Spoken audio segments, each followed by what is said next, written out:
ഗ്രാമത്തിലെ ഹൃദയം.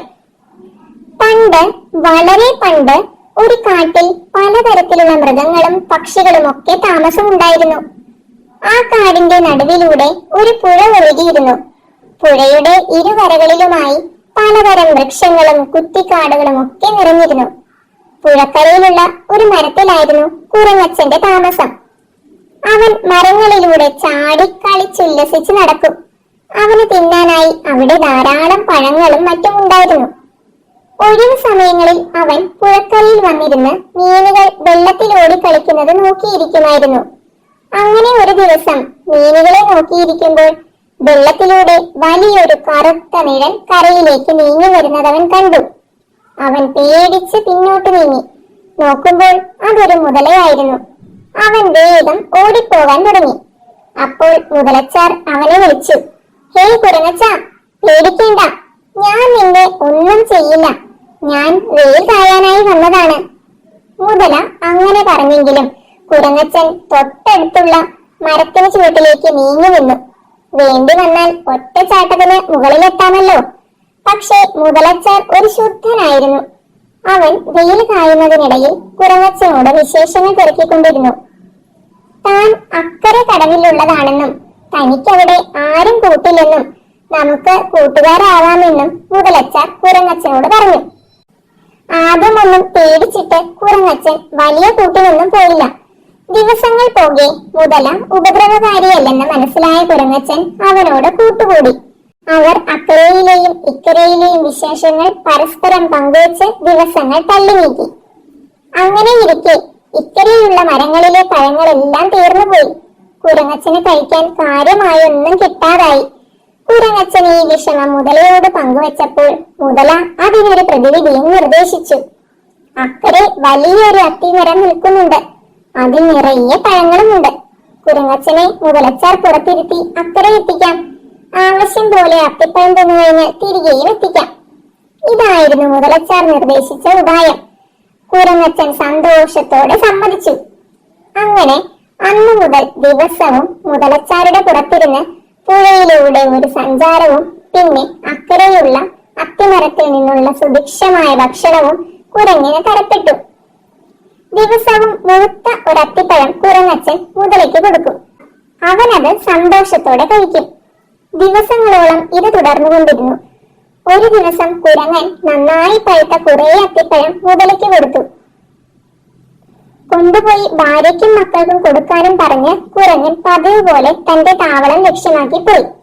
മുതലച്ചാർ അത്തിപ്പഴങ്ങളുമായി വീട്ടിലെത്തി ഭാര്യയെ വിളിച്ച് പഴങ്ങൾ ഏൽപ്പിച്ചു.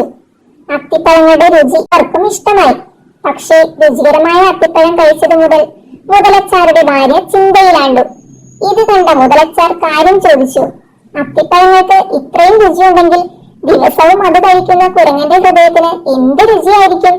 ഇത് കേട്ട് മുതല ഞെട്ടിപ്പോയി. കുരങ്ങനിപ്പോൾ തന്റെ ആത്മാർത്ഥ സുഹൃത്താണ്. ഇങ്ങനെ ചിന്തിക്കുന്നത് തെറ്റാണ്. പക്ഷേ മുതലച്ചാരുടെ ഭാര്യ വിടാൻ ഉദ്ദേശിച്ചിരുന്നില്ല. ചെവിതല കേൾക്കാതെ അന്ന് മുഴുവൻ ഓരോന്ന് പറഞ്ഞ് മുതലയുടെ മനസ്സ് മാറ്റുന്നതിൽ ഭാര്യ വിജയിച്ചു.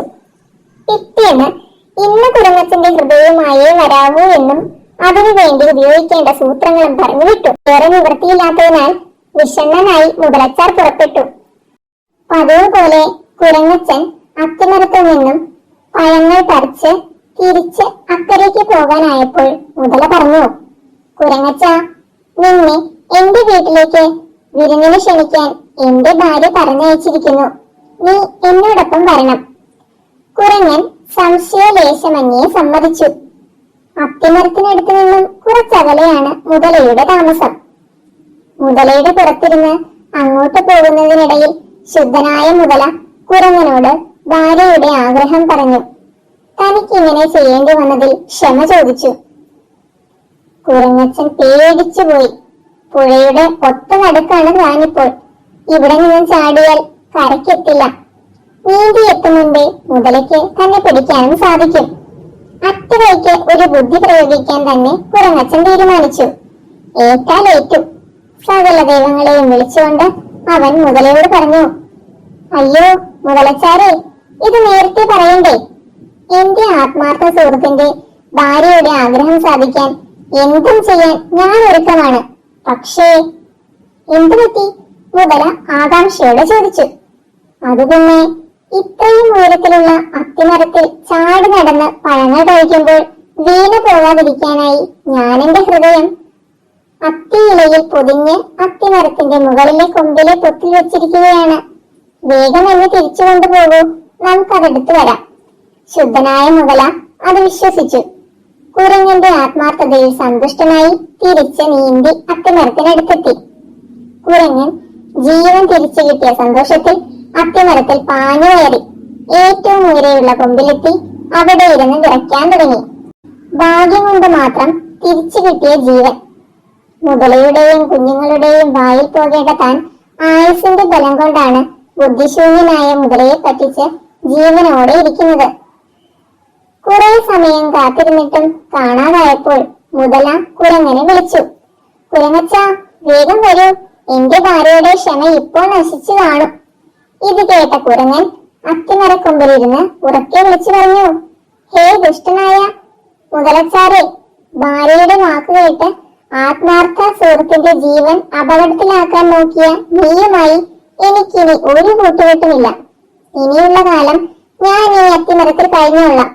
പോ, എത്രയും വേഗം പൊയ്ക്കോ ഇവിടെ നിന്നും. ഇത് കേട്ട് കുരങ്ങൻ തന്നെ പറ്റിക്കുകയായിരുന്നു എന്ന് മനസ്സിലാക്കിയ മുതലച്ചാർ വിലബ്ധനായി തിരിച്ചുപോയി. കുരങ്ങൻ അത്തിമരത്തിൽ കുറെ നാൾ അത്തിപ്പഴവും കഴിച്ച് സുഖമായി ജീവിച്ചു.